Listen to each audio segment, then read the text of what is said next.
Hello, welcome once again to Kaz's Corner Video. Those who may remember the old Spotlight knows there was a Kaz's Corner written column, almost 28 years. Whew. Boy, I got awful tired. Anyway, now we're doing Kaz's Corner Video on behalf of the Southsider Voice, and we welcome you to these shows. And today, I'm sitting in a beautiful park on a beautiful day with a beautiful lady. What's your name again? Hey, you. Joan Miller, the owner of 40 Minute Cleaners on Madison Avenue, just south of Southport Road. They will clean your clothes very well and at a reasonable price. Joan also is the president of the Greater Southport Business Alliance. Welcome to Kaz's Corner. Thank you, sir. Tell us what's going on in the Greater Southside area, Greater Southport area. Well, this weekend, the Greater Southport Business Alliance will be hosting its 5th car show.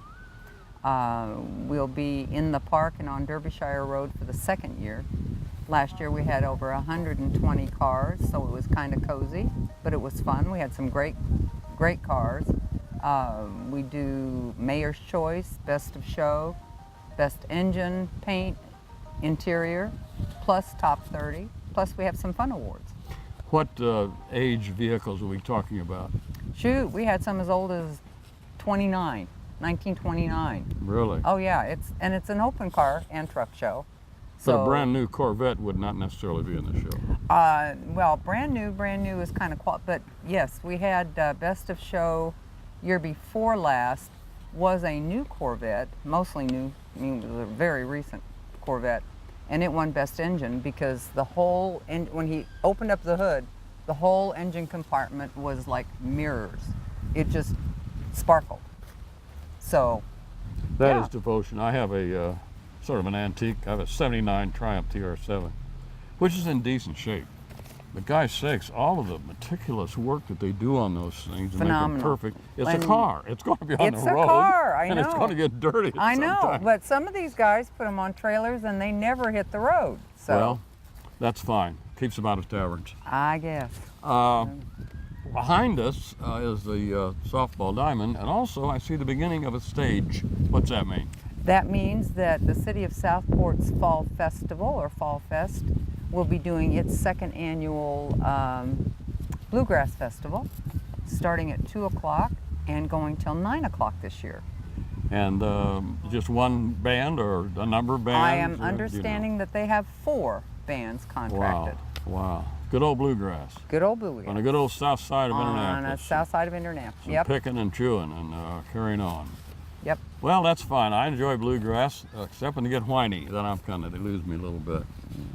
Tell me, the Greater South Side, why didn't you name it the Greatest? That's all right, that's presumptuous.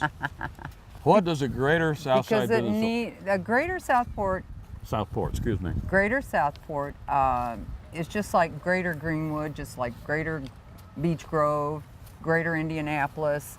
We use Southport as kind of the locator, and then Greater, or area of influence or area of concern or area of membership, is the greater area around Southport, plus Southport, of course. So there isn't like an imaginary boundary? No. Someone there is on not. Arlington could be a part of it? Absolutely. How many members now involved? About 120. Wow, that's you were one of the stalwart beginners. What'd you have, a half a dozen people that got together? About 7 of us. Can you name those 7? That'd be interesting. I can. It was actually in the 7 years ago. It was Rob Thelman's brainchild. Greg Dant was a charter member. Steve Yost was a charter member. Susan Schmoll, who's passed away, was a charter member. Melinda Wood was a charter member. Let's see, Joan Miller. Was Gert represented? No, they were not in the beginning. Lisa Hendricks Lee, who has also passed away, was one of our charter members. And Carol, of course. Give a little plug. How often do you meet? What time do you meet? Where? And who's invited? We meet once a month, 4th Wednesday, and we are currently meeting, have for the last year or so, at the Perry Township Education Center It's a very nice facility, lots of parking. The reason we moved from the park, because for years we met right here Sure. in the community room. The reason for the move was that we just outgrew the place, parking-wise, and those rooms, the conference rooms there, are outfitted with all of the latest TI equipment, so it's easier for us to do a presentation or present a program. Well, now with a title like Business Alliance, the uninformed would assume, well, these are all business people and all Nope. we're doing is looking out for their, tell us, Not true. give us a profile. Not true. The Greater Southport Business Alliance is a unique alliance in that we do have business members. We also have nonprofit members. We also have resident individual members. So we're an alliance that's open to anyone. And we always ask people to come just to find out about us. We always welcome guests. Was not the rededicated Gray Park at Sherman and Southport one of your children? Tell us about that. The Gray Park, well, I have to back up a little bit. We felt as a business alliance that we needed to form a charitable organization that could apply for grants. The threshold for applying for grants is a 501c3. So we applied for that and were granted that status and formed the Greater Southport Community Alliance. So it's our sister, even though it's governed by the same board of directors. Okay. And if you're a member in the Business Alliance, you're automatically a member of the Community Alliance. Okay. But through the Community Alliance, we were able to acquire some grant money and issue people tax-deductible receipts for donations. Okay. And that's how we put Gray Park on the map. Was Gray Park, what was that before? Nothing. It was nothing. It was part of the Gray family, so prominent in the history of Southport? It was. Actually, all of that land belonged to the Gray family. All of where LA Fitness and Starbucks, all of that property belonged to the Gray family at one time. Probably over to And they McFarland sold Farms. it. Yeah, and when they sold it off, what was left was that sliver that was kind of considered floodplain. And this is at the southeast corner of Southport Road And Sherman Drive. Mm-hmm. And is there, how many acres are in there? 7.8. There's a trail that goes through? There's a nature trail and a walking path. Picnic tables? No picnic tables yet. Indy Parks has gotten us benches. Indy Parks has gotten us a sign. We're now, officially Gray Park. And we will be doing a work day October 27th this month, and we'll be planting with Indy Parks about 600 wetland plugs. I assume you're looking for volunteers with We are strong backs indeed. and shovels and hose? No, they're easy because they're plugs. They're not like sets. Oh, really? Yeah, they're like little plugs. You just make a little hole in the dirt, put it in, and... It'd be pointless. I'd be dead before anything would come up. Well, we're hoping we get a lot of young people because it's all, like Sure, down on your knees. Sure. Well, technically, does the park belong to whom? Indy Parks. Okay. All right, so The the Gray ground is family- dedicated. The Gray family donated the property to Indy Parks. Okay. About, my understanding is 18 years ago. Well, And let's- actually, Kent was the reason that we got involved because he found it. Kent John being our ever-present, Illustrious talented. videographer. You have to be nice to these guys because they know the bad angles and they'll shoot them. Hey, my age, I don't care. Boy, do I identify with that remark. True. Well, let's shift gears a little bit. Tell us a little bit about Joan Miller, a very successful businesswoman in a tough business world. Where are you from? How did you happen to come about this business you're in? Actually, I married into this business. I came to Indiana about 30 years ago and met my husband, who was in the dry cleaning business as a family business. And I moved here for a job with the old Paul Harris stores. What? Paul Harris stores. Oh, Paul Harris, sure. Yes, years Sure. and years ago. Sure, I remember him. And when I met him, I kind of just migrated into the business and learned from him and from the employees about dry cleaning, and then I just never went back to retailing. Did you live in Brown County at one time? Monroe County. Monroe County, I thought so. Mm-hmm. You sort of, 25 years. Right. Then you come up to Indianapolis. Migrated. That's a word I couldn't. Yeah. I couldn't find the word. Well, tell me what you're feeling about the economy. What's happening in your business? You mentioned early on that now fall is here. It's picking up. Give me your view on that. You're in business. I think our economic recovery is slow and steady. Maybe the south side has a little steeper hill to climb, but I think we've got an awful lot of folks that are working on moving it in a better direction, and we can just hope that all of our efforts, come to fruition. How has your business changed in the last, say, 10 years? Oh my goodness. Not only regulation-wise, environmental regulation-wise, the neighborhoods have changed so much that it probably takes, I'd say a good 6-7 times more customers to do the same amount of business, because a lot of the professional types and a lot of the folks that use dry cleaning as a necessity have moved from Perry Township to Greenwood, Center Grove, and the more newer the places to move to.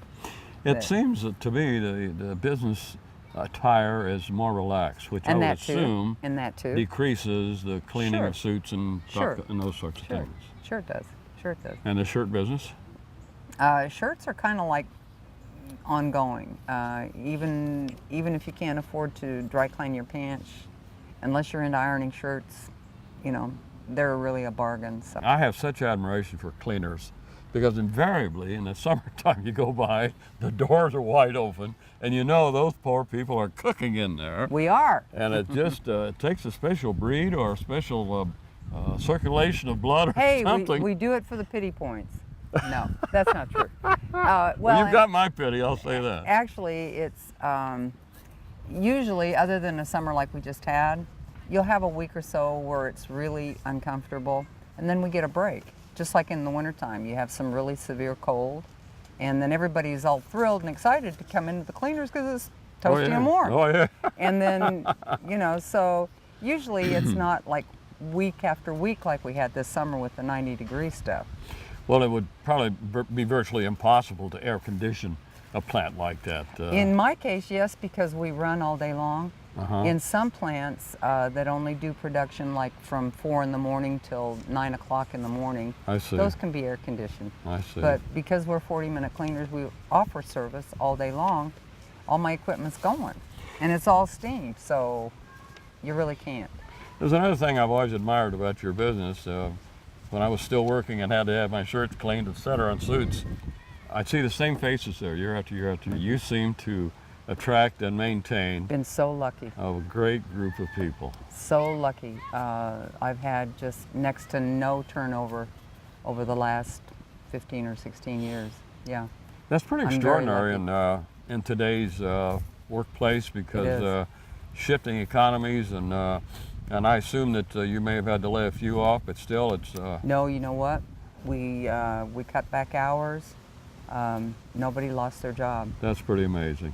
Yep. Really we had a lady retire and we didn't replace her, but nobody lost their jobs and no one got laid off.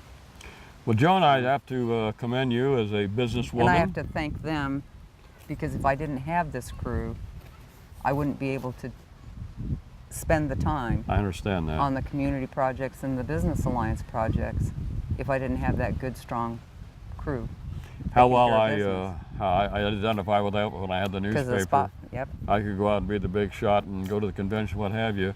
You have a solid basic crew, and you treat them like family. Taking care of business, exactly. That's right. That's right. Yeah. Well, we're going to wrap this up on this beautiful fall day. We could sit here the rest of the day and shoot the breeze. Just make sure everybody comes out Saturday, and we've got some great food vendors. What time does the show open? 11? 11 o'clock. 11 o'clock. Yep. Runs till 9. Runs till 9. The car show's over at 3:30 with awards. I'm sure there'll be 4. food vendors. We'll have great food vendors. Got a new barbecue guy coming, and Lions Club's going to be selling hot dogs and nachos. So we have, you know, I'm thinking that a couple of our favorite food trucks might show up with some international kind of food. Wow. So. Gosh. And there's one other thing going on in town at the corner of Walnut and Southport. The Sew Art Committee is having their first Y Art sale. At Walnut and what? And Southport Road. Really? There'll be banners right there at the corner of Walnut and Southport. Okay. And there'll be banners in her front yard. And they're having their very first art sale. Wonderful. So it's just a couple of blocks. You can tootle up there or you can walk if you want to. Hey, who says we haven't got class on the south side? Hey, we're trying. And you're a classy gal. Thank I you. admire you, and I respect your business acumen and your sense of community. That really is important in today's world. So that's going to wrap up another edition of Kaz's Corner. Again, I have to give thanks to my good buddy Kent John, our photographer, producer, editor, and just all-around good guy. Very talented man. Kent, thank you very much for your work. And until next time, thanks for watching. Bye for now.